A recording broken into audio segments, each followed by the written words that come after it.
அனைவருக்கும் வணக்கம். இன்னைக்கு நம்ம பார்க்க போகிற வீடியோன்னு பார்த்தீங்கன்னா, இன்று தேய்பிறை அஷ்டமி 2026 மே. செல்வம் பெருக மகா சக்தி வாய்ந்த பைரவர் வழிபாடு பற்றி தான் பார்க்க போகிறோம். சிவபெருமானின் உக்ர வடிவமான பைரவர் காலத்தின் கடவுளாக கருதப்படுகிறார். அதனால் இவரை வழிபட்டால் ஆபத்துக்கள், தீராத கஷ்டங்கள் ஆகியவற்றிலிருந்து விடுபட முடியும். நம்முடைய தலையெழுத்தை மாறும் என சொல்லப்படுகிறது. அதிலும் பைரவருக்கு மிகவும் சக்தி வாய்ந்த நாளான தேய்பிறை அஷ்டமி என்று அவரை வழிபடுவது மிக விரைவான பலனை தரும் என நம்பப்படுகிறது. செல்வம் பெருக, கடன் தொல்லை நீங்க தேய்பிறை அஷ்டமியில் பைரவரை எப்படி வழிபட வேண்டும் என்றுதான் இந்த வீடியோவில் பார்க்க போகிறோம். அனைத்து சிவன் கோவில்களிலுமே காவல் தெய்வமாக பைரவர் கருதப்படுகிறார். முதல் பூஜை விநாயகருக்கு என்றால் கடைசி பூஜை பைரவருக்குத்தான்.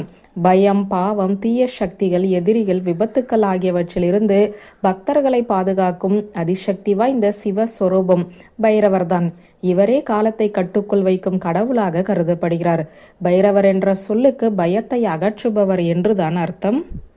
பழமையான சிவாலயங்களில் பைரவருக்கு தனி முக்கியத்துவம் அளிக்கப்படுகிறது. குறிப்பாக சீர்காழி சட்டைநாதர் ஆலயத்தில் அஷ்ட பைரவர்களுக்கும் ஒரே இடத்தில் தனி சன்னதிகள் அமைந்துள்ளன. சில தலங்களில் அவர் கால பைரவராகவும், சில இடங்களில் சொர்ணாகர்ஷண பைரவராகவும் அருள் பாலிக்கிறார். கால பைரவர் காலத்தையே கட்டுப்படுத்தும் சக்தி கொண்டவர் என்று சைவ ஆகமங்கள் கூறுகின்றன. சொர்ணாகர்ஷண பைரவர் செல்வத்தை இருக்கும் அருளாளன் என நம்பப்படுகிறது. அதனால்தான் தொழில் வளர்ச்சி, கடன் நிவர்த்தி, செல்வ வளம், குடும்ப அமைதி, எதிரி தொல்லை நீக்கம் ஆகியவற்றிற்காக ஆயிரக்கணக்கான பக்தர்கள் பைரவரை வழிபடுகிறார்கள். ஒவ்வொரு மாதமும் வரும் தேய்பிறை அஷ்டமி திதி பைரவர் வழிபாட்டிற்கு மிகவும் உகந்த நாளாக கருதப்படுகிறது. அன்று மாலை நேரத்தில் பைரவரை தரிசித்தால் மனதில் இருக்கும் பயங்கள் விலகும் என நம்பப்படுகிறது.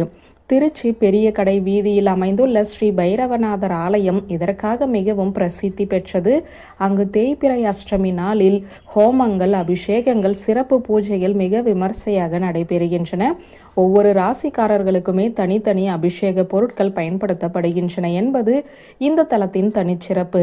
அந்தந்த ராசிக்குரிய பொருட்களால் பைரவரை வழிபட்டால் கிரகதோஷங்கள் குறையும், தடைப்பட்ட காரியங்கள் நடைபெறும், கடன் சுமைகள் குறையும், மன அமைதி கிடைக்கும், குடும்பத்தில் இருந்த சண்டைகள் அகலும் என பக்தர்கள் நம்புகிறார்கள். பைரவர் ஆலயங்களில் மிகவும் அரிய முறையில் நடைபெறும் ஒரு விசேஷ பூஜை தான் பல்லைய பூஜை. இந்த பூஜை எல்லா ஆலயங்களிலுமே நடைபெறாது. வளர்பிறை அஷ்டமி இரவு, குறிப்பாக மாலை 7 மணிக்கு பிறகு இந்த பூஜை நடத்தப்படுகிறது. அன்று பைரவருக்கு எந்த அலங்காரமும் செய்யப்படாது. அவர் இயல்பான உக்கிரமான திருக்கோலத்திலேயே அருள் பாலிப்பார்.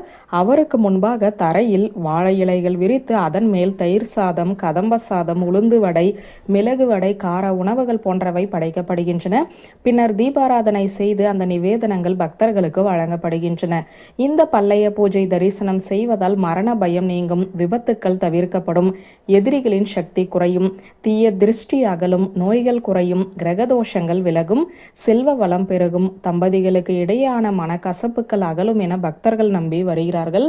சனி பகவானின் பாதிப்பு அதிகமாக உள்ளவர்கள், குறிப்பாக 7.5 சனி, அஷ்டம சனி, அர்த்தாஷ்டம சனி அனுபவிப்பவர்கள் பைரவர் வழிபாடு செய்வது மிகவும் சிறந்ததாக கருதப்படுகிறது.